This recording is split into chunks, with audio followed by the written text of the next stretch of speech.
College football analyst Phil Steele recently broke down his preseason top 10, and he took it a step further, giving the 4 teams he found most likely to make the college football playoffs in 2021. And today, I want to focus on one of those teams, the Oklahoma Sooners, because Steele laid down a ton of praise at the feet of the Sooners, and a lot of that praise echoes the sentiment of Paul Feinbaum, and you know we have got to talk about this. But before we do, as always, y'all know the drill. I want to hear from y'all. Hop down to the comments, give me a Y for yes or an N for no. Do you agree with Phil Steele that the Oklahoma Sooners look to be in a great position for a college football playoff run in 2021? And let me know why. And if you are new to the channel, be sure to subscribe, hit that bell notification, because I do constant college football content and you don't want to miss any of it. And if you enjoy that content, be sure to like, comment down below, because those interactions are massive. But with all of that being said, let's break this down and let's start with the 10 teams Steele ranks in his preseason top 10. And this list consists of Oklahoma, Alabama, Ohio State, Clemson, Georgia, A&M, Notre Dame,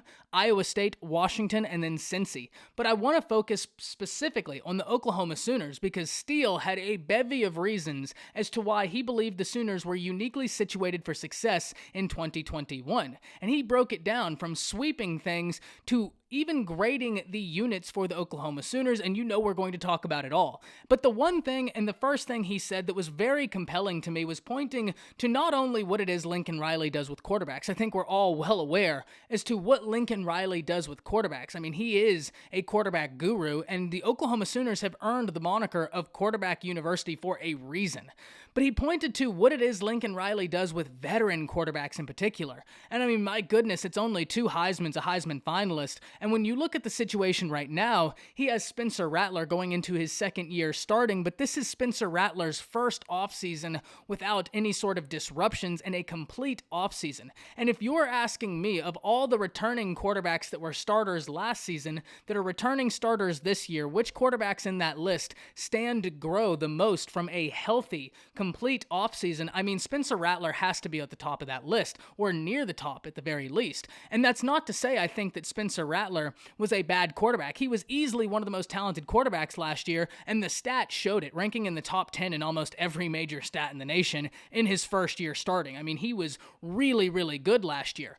But with Lincoln Riley, a whole year of a complete offseason devout of chaos and dedicated to only growing, you can imagine the growth we'll see out of Spencer Rattler this year, and there's a reason why a lot of people have him primed as maybe the #1 quarterback in the draft, because the ball is in his court. He certainly has the ability, a really unique skill set that the eyes of college football will be watching, but it doesn't just singularly sit with Spencer Rattler, and that's where the Sooners are so lucky, because if you look at the running back room, that's another area where Steele points to that I've been saying for a long time is absolutely deadly, and this is even before you got in Eric Gray, but the addition of Eric Gray just makes it all the more deadly for opposing defenses. I mean, if we really talk about what it is DeMarco Murray said, we heard in the offseason that the Oklahoma Sooners were looking for a versatile back, so much so that Lincoln Riley said it, DeMarco Murray said it, and then all of a sudden we hear it. Eric Gray is that versatile back, and we only saw a taste on the OU spring game, but that taste was enough. That change of direction was crisp, and that's exactly what OU fans are going to be so excited about heading into this season, but it doesn't have to rely on Eric Gray. You have Kennedy Brooks, you have Marcus Majors, and now you get in a transfer that is just a blazer. The Oklahoma Sooners running back room is strong, and as strong as you could ask for it to be, especially when you combine that with Spencer Rattler, with all the talented wide receivers on the outside. I mean, my goodness gracious, that wide receiver room, Phil Steele said he believed was the 2nd best in the nation, and I think you'd be hard-pressed to find too many hard debates that wide receiver room at the very least isn't a top 3 in the nation. I mean, it is incredible. You lose Rambo to the transfer portal, but even then, you don't think to lose any production. That's how incredibly talented this wide receiver room is. I mean, so much so that Phil Steele ranks the quarterback room as the #1 room in the country. He ranks the running back room as the #4 room in the country. And even when you look at the offensive line, Steele ranks this as his favorite offensive line in the nation, and a lot of that he points to Biedenbow. And though I don't know if this would be my favorite offensive line in the nation, I would really have to sit down and watch the film on multiple of the top offensive lines. but you have to like their chances when you look at the talent in the room, and then you look at who the offensive line coach is, and then at the very least, when you realize the talent in the room, plus the offensive line coach, plus the type of quarterback you have, plus Lincoln Riley, the ability to scheme and make weaknesses appear non-existent, you love their chances, but specifically an offensive line unit that is very talented in that room, coached by Biedenbow. I'm not hard-pressed to see why Steele is so optimistic about the Oklahoma Sooners offensive line going into 2021.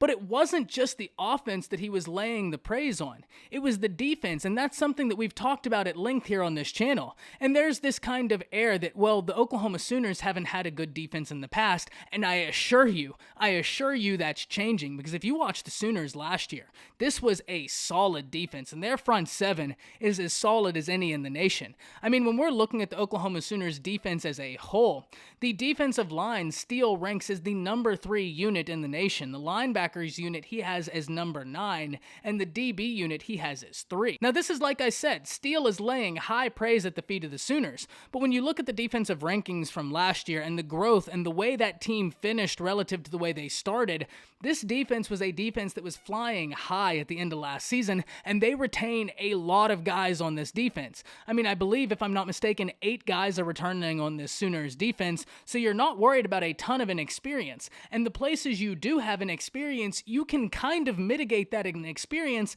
with your incredibly ferocious pass rush. The ability to generate pressure on the quarterback is going to take so much pressure off the back end of your defense, and the back end of your defense is already home to a lot of talented guys. When you look across the board at the other top teams in college football, Alabama, Ohio State, and Clemson, none of those teams return a starting quarterback. They're all looking at a new direction. And though all of them are going to have incredibly talented quarterbacks, I mean, DJU at Clemson is as talented as they come. CJ Stroud at Ohio State was incredibly talented coming out of high school, Elite 11 MVP if I'm not mistaken, and then Bryce Young out of Mater Dei was one of the highest ranked quarterbacks in the modern era of recruiting, but none of those teams get the benefit of having a quarterback that has a year in the system, a year of starting ability under them, except for the Oklahoma Sooners. And not only does the Oklahoma Sooners return a lot of talent on offense, a lot of talent on defense, amongst all that veteran talent, you have Lincoln Riley. And with all that, it's very easy to see why so many are high on the Oklahoma Sooners. Hop down to the comments, let me know what you're thinking OU is going to do in 2021. Which areas of the team are you most excited for? Which units on the defense are you most excited to see take the field? Just let me know what you're thinking about the Sooners this upcoming season, because I can't wait. The more I watch their games, I'm just very interested to see how Grinch is going to continue the evolution on this defense, and I cannot wait to see what Lincoln Riley has in plan for his veteran quarterback and this dynamic offense. That's it. See ya.